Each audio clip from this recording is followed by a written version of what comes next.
You're tuning into Black and White Sports on YouTube. The no-holds-barred truth on sports. The main event starts. All right, Black and White Sports supporters, let's talk about Shedeur Sanders and the rest of the Cleveland Browns quarterbacks. In case you're wondering, it's basically like the Four Horsemen, only not nearly as cool, okay? Kenny Pickett, what's Kenny Pickett? Is he, God, I don't want to insult any of the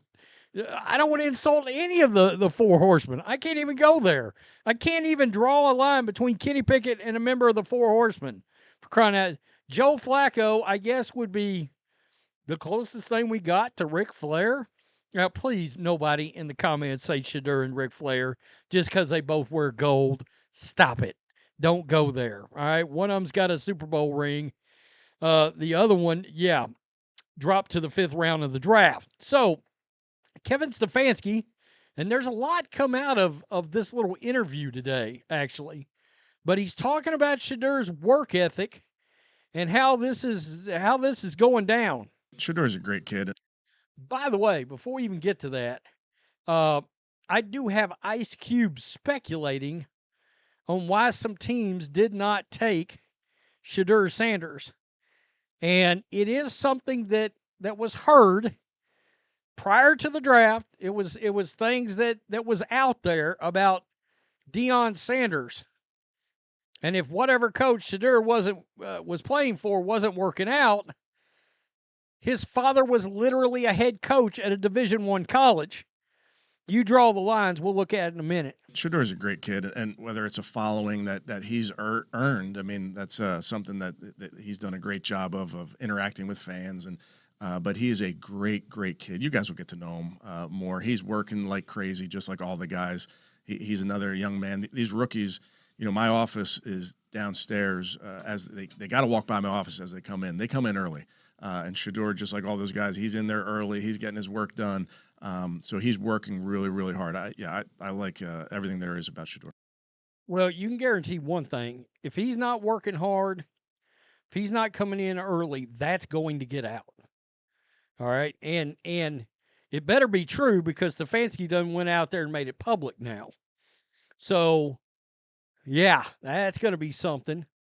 Now we've got Stefanski coming out of, I guess, the same interview, but it wasn't on a clip, talking about the repetitions that these quarterbacks are getting.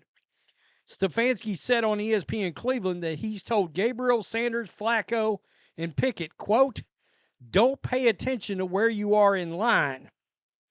All right, because he come out and said, I think Dylan Gabriel was ahead of, right there, was taking first reps at quarterback instead of Shedeur, because the order is not going to be static from one practice to the other. He's gonna rotate them through.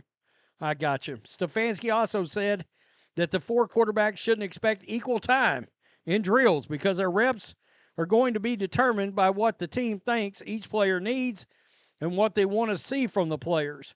Quote, the big thing for us is making sure we give guys enough reps that they need, Stefanski said. Making sure that they have enough, it's twofold. They're learning the system, they're developing, and we're evaluating them.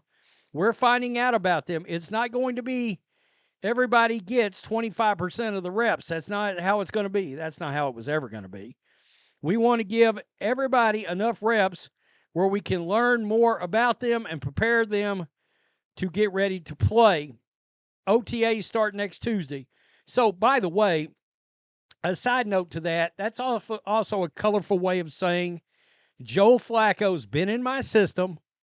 He's a veteran quarterback. He ran my system very well. You saw him come off the couch, walk right in, start, and lead this team to the playoffs and play better quarterback than they had seen since whatever the best year of Baker was. So that's his way of telling you Joe Flacco doesn't need a bunch of reps. He doesn't. He already knows what he's doing. He knows the offense. So you're talking about the reps now sliding to 3 guys, right?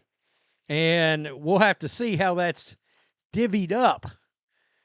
And what's interesting is, what did they possibly tell Kenny Pickett as he arrived that now it's probably been shot in the ass?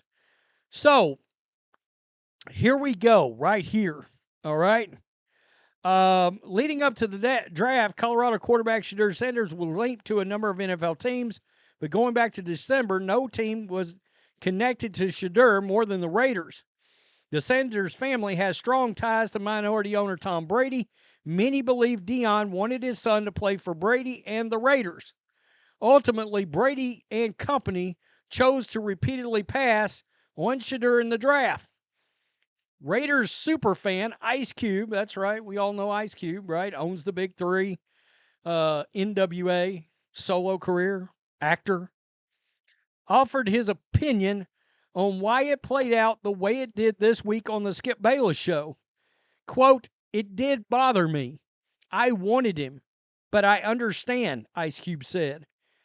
"I can see from a coach's point of view why not to take him, because you take him, you don't have a good season or two, Deion's getting your job.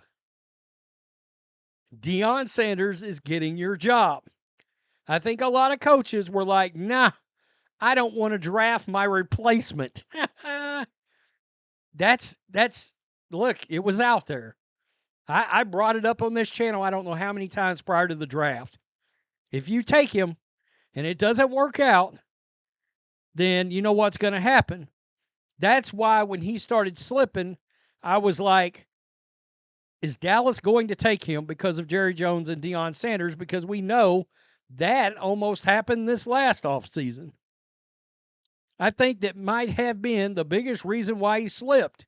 It wasn't because of how he plays on the field. It was probably because they were scared to lose their job to Deion Sanders. Well, number one, if you're a coach and that's the way you're looking at it, you're not very confident in your own skill set. Now, if you're a coach and depending on your owner, if you got the wrong owner, I could see how that might be an issue in the back of your mind. And in fact, where he is right now is a perfect example. If Kevin Stefanski doesn't make the playoffs, I think he's fired. Now, he's probably going to turn around and get another job at record speed, at light speed, because he's considered a very, very damn good offensive coach. And people are going to look at the Browns organization as why he failed. But Jimmy Haslam, I think, partially drafted Shedeur for the business side of it and his popularity. Can you imagine Deion Sanders as a coach of the Cleveland Browns? All right, he gets another year under his belt at Colorado. They win another 9 or 10 games, which is unbelievably successful at Colorado football. Well, guess what? Multiple NFL teams are going to start talking to Deion. And in fact, it's my belief, and I told John Matrix this, Brian Schottenheimer better win something in Dallas this year. All right, he better go 9-8, but 10-7. In other words, they better sneak into the playoffs at least. Because if he don't, I think there might be a reason why he got promoted to be a possible one-and-done or two-and-done coach for Deion Sanders in waiting in Dallas. Now, I know there is a section of Colorado fans, and Deion's not going to the pros. I don't know why you keep thinking, because he's an NFL Hall of Fame player, knows everybody in the league, and that will be how many years as a head coach. I've always believed his ultimate end game is the National Football League. All right, I do, and I think he came close to taking the Dallas job if it was offered. I think he turned it down because I think maybe Deion thinks I wasn't quite ready for it yet. But I do think that's the end game. I guess maybe Florida State could be the ultimate end game. I get that. Colorado is not the end game for Deion. He's just not. My gut feeling is it would be the Dallas Cowboys, maybe the Atlanta Falcons, or Florida State, something like that. But the Browns, if his son is there, I think that changes things too. Tell me what you think. Is Ice Cube right? There was a lot of whispering out there about that. I will tell you right now, ultimately, that did not stop teams. What stopped teams was the pre-draft process and how it was handled by Deion and Shedeur. That's why he fell in the draft.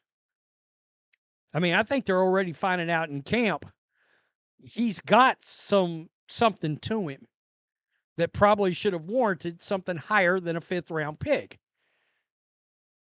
But, you know, they want you to respect the process they spend millions to build. Tell me what you think. Peace. I'm out. Till next time. Thanks for watching the show. Be sure to like, comment, and subscribe.